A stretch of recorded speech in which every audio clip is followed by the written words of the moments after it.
Is publishing on KDP still worth it? The answer might actually surprise you. That's coming up right now.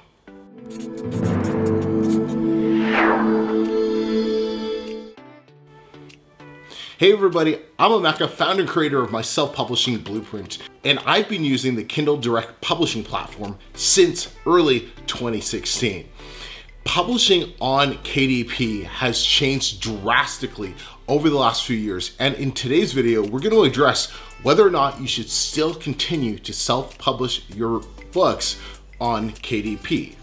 Hey, if you're brand new to the channel, please make sure you smash that subscribe button and turn bell notifications on so you're notified when you get a new video. And check out the description for all the links of everything I'm going to be talking about in today's video. And don't forget, if you have not already signed up for the 2019 Self-Publishers Mastermind in absolutely gorgeous Cancun, Mexico, tickets are still available. You can get the link or click the link down below and grab your ticket now. All right, so Kindle Direct Publishing, are the glory days behind us? Should you start looking for other ways to self-publish your books? This is going for authors and self-publishers like myself alike. The answer is Kindle Direct Publishing is still the #1 self-publishing platform available today. And that's really not going to change anytime soon. But self-publishing on KDP has changed. And I'm going to talk about some of the specific things that you have to address in order to maximize your visibility and maximize your profit when you're self-publishing your books as maybe an author or as a self-publisher.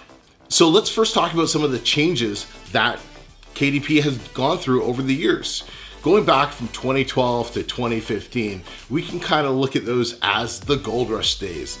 Those were the days where you could take short books and just throw them up on Amazon and make a killing with very, very, very little investment. It does take a little bit more investment and some more strategic planning in order to get that kind of ROI.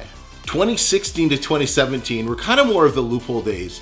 This is kind of more of a dark area on the KDP platform where there were a lot of people just exploiting it, finding loopholes, finding ways to kind of basically steal money from Amazon. And Amazon caught on to it, made some drastic changes. A lot of those people, thank God, have left and moved on. But those were definitely some darker times in the self-publishing era. 2017 to 2018 came a lot of algorithm changes. Amazon was moving things around internally, and what was working really well a year or two ago, sometimes a few months ago, just all of a sudden stopped working. So self-publishers and authors alike, we had to change our strategies, change how we were doing things in order to ensure our books were still getting the same type of visibility and we're still returning a nice profit. And that brings us to kind of 2019. 2019, I'd labeled it the ACX Gold Rush. ACX is definitely a hot platform right now. Audiobooks is the fastest way and the fastest growing way that people are consuming information right now. So it's a no-brainer to have your books transformed into an audiobook so you can increase your royalties using those platforms. So let's talk about some of the things that you want to keep in mind if you're going to continue to publish on KDP. Let me run through a list of things that you want to keep in mind if you're going to continue to publish on KDP. And don't forget, check out the links in the description for everything that I'm going to be talking about. So first off, what makes KDP so great to publish on? Well, I think the #1 reason is it has the largest reach available. Nobody has a platform as big as Amazon. So publishing your books on other platforms, you're just not going to get the same type of reach. Amazon has over 300 million credit cards on file with one click to buy activated. That is massive. That means customers can go ahead, purchase your book with the click of a button. Of course, if you have kids, you want to turn that off, as we have just recently realized. But that is such a cool thing. They do pay some competitive royalties. I'm going to talk about one platform that pays you slightly higher royalties than KDP, but Amazon does pay better royalties than some of the other platforms that are available out there. what are some of the things you want to keep in mind, things you want to do a little differently going forward? The very first thing is Amazon Ads, formerly AMS. AMS is massively important to help, number one, rank your book, help you get sales, help you get reviews, and get your book in front of more people. Amazon advertising is relatively easy to understand once you go through a bit of a learning curve, and it's relatively inexpensive when you're doing it right and you're watching your bids and you're watching the profitability of your ads inside Amazon's dashboard. I have two awesome resources for you to get started with Amazon advertising. The first one is a free course that you can sign up, and it'll give you a good introduction to what Amazon advertising is all about for those of you who have never experienced any paid ads or anything like that. And this is actually the course that I started with by Dave Chesson, the Kindlepreneur. And the other one is the AMS Ads Profit Formula by Marco.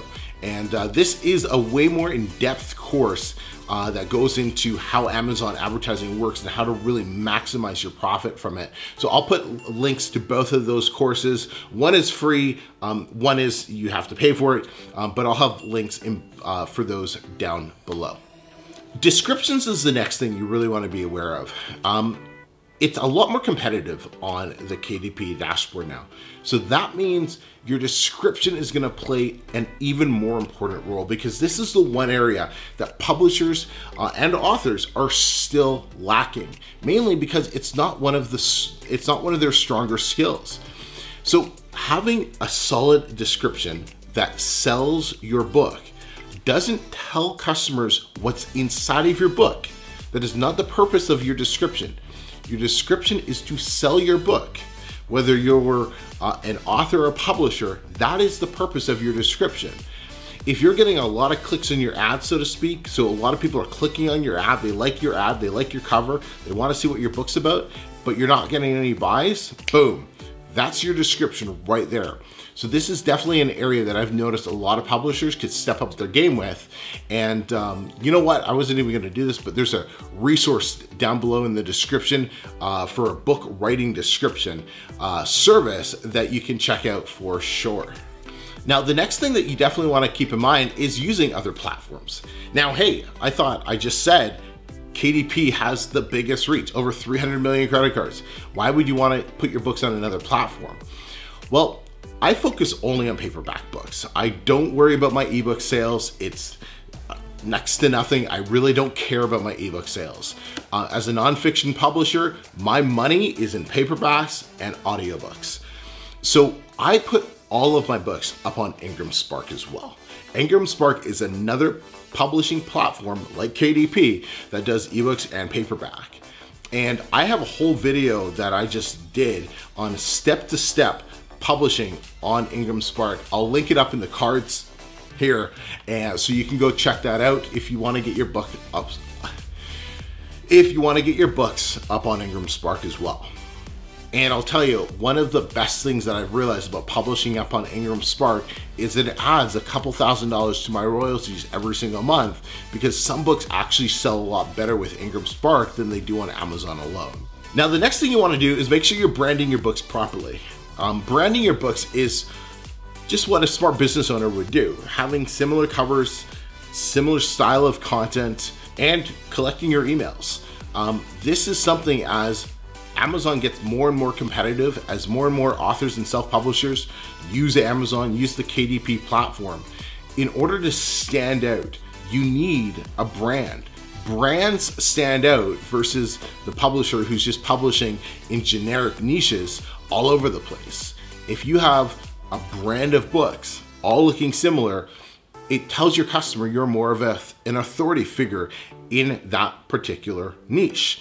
You are more likely to get sales by people clicking on your books when they see a whole bunch of books by the same author that are all branded similarly than a whole bunch of random books scattered throughout the Amazon page. And the last point I'll talk about is promotions. There's two types of promotions you can do on KDP. One's called the 5-day free promotion, where you can put your book for free up on Amazon for 5 days. This is one of the stupidest things to do for one major reason. Most publishers and authors are not collecting any emails. Now, if you have a series of books where your free book is going to lead your customers into your sales funnel for your other books, then hey, free promotions work. I've done that with some of my books. It works really well. If you're collecting emails, having a free book works really well because people are, they're gonna download the book more. But just having your book for free on Amazon for no particular reason is the stupidest thing you can be doing. Now, would I have said this 4 or 5 years ago? No, because free downloads actually boosted your sales rank. But some people still think that's the case today. It's not. Free downloads have zero effect on your sales rank in 2019.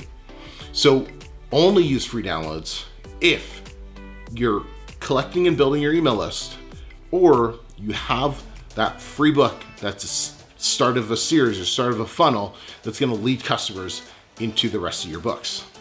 The other promotion that you can do is Kindle countdown deals. I love Kindle countdown deals. This is where you're selling one of your books. It's a Kindle ebook, I know. But the reason I love using this is it gets my Amazon page more traffic. So I get more traffic to my paperback sales. Because a customer who wants a paperback book or an ebook, you just need them to land to your page. It doesn't matter what you're using as promotion to get them to that page. So I use Kindle countdown deals as a way to increase traffic to the Amazon book page. And then the customer who saw the Kindle countdown deal, and they didn't care what format the book was. Most people don't even pay attention to that until they're about to buy the book. They just saw, hey, this book is on promotion right now, because Amazon puts the books on promotion. They put it in special places across the Amazon platform so customers can see it. They click on the book because they had interest in it, and then they see it's on sale, and then they say, hey, I can get it on paperback, and they'll buy it on paperback if they want. You can use countdown deals once every 90 days for the US and for the United Kingdom markets. I recently just put every single one of my books on countdown because we hadn't done it for a while, and I was like, you know what, it's time, let's do it. Talk to my manager who runs my accounts, and boom, we threw all 80 plus books that were available on the Kindle countdown deal to help boost sales. Because when the books go on sale and a customer buys them, not only are you paid the royalty, but it counts to boost your sales rank as well. So anyways, man, those are some good tips. If you like those tips, give me a thumbs up. Any questions about them, hit me up in the comments. Would love to connect with you. If you haven't already subscribed, please smash that subscribe button. We're almost at 10,000 subscribers, so I would love to hit that over the next little bit here. And connect with me on Facebook or Instagram, wherever you'd like. Until next time, everybody, I'm Emeka, and we'll speak to you all soon. Take care.